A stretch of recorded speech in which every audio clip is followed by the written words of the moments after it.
What if I told you that one of the most profound stories of divine pursuit started with a man sleeping on a rock? The tale of Jacob's dream at Bethel completely transforms how we think about second chances and divine intervention. That's such a vivid image.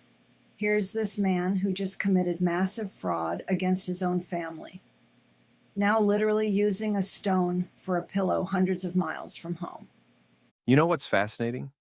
This wasn't just some random stopover. Archaeological evidence shows Bethel was already an important Canaanite city called Luz, sitting about 10 miles north of what would later become Jerusalem. Hmm. So this pivotal moment happened at what was already a significant crossroads. What exactly drove Jacob to this desperate situation?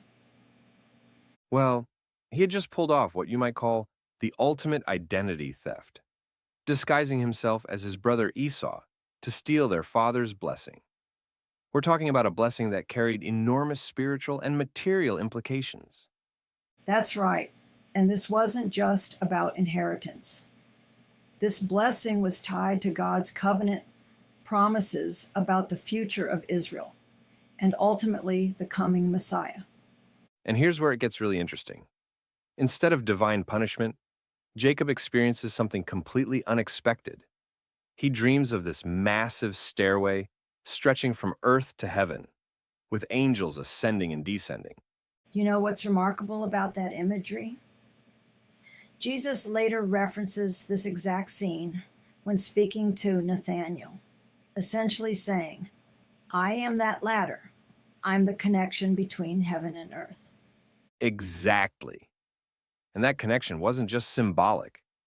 In the dream, God makes these incredible promises to Jacob, descendants as numerous as dust, land, and most importantly, that all peoples on earth would be blessed through his offspring. Though Jacob's response shows he still had a lot of growing to do.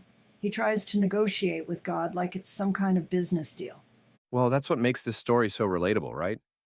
Here's a man who's encountering something profound, but still trying to control it, still thinking in terms of transactions rather than trust. So, what happened to Bethel after this? I mean, it clearly became an important place in Jewish history. Oh man, that's a fascinating trajectory. Initially, it became a major worship site, but later, under King Jeroboam, it actually turned into a center of idolatry. The prophet Hosea even renamed it Beth Aven, meaning house of wickedness. That's quite a fall from house of God to house of wickedness. And speaking of transformations, let's talk about how this experience changed Jacob. This wasn't an instant conversion. He continued struggling with trust issues and self reliance for years. That's such an encouraging message for anyone listening who might feel like their spiritual growth isn't happening fast enough. You know what's particularly striking?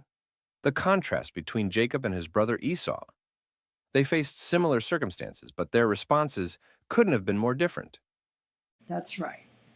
While Jacob eventually surrendered to God's transforming work, Esau consistently chose immediate gratification over spiritual values. And here's a mind blowing detail. Historical records show that the descendants of Esau, the Edomites, actually built their civilization in the rocky cliffs of Petra. Talk about choosing the temporal over the eternal. They literally carved their kingdom into stone. That physical reality really mirrors the spiritual choices, doesn't it? Before we wrap up, I think there's one crucial point we need to emphasize.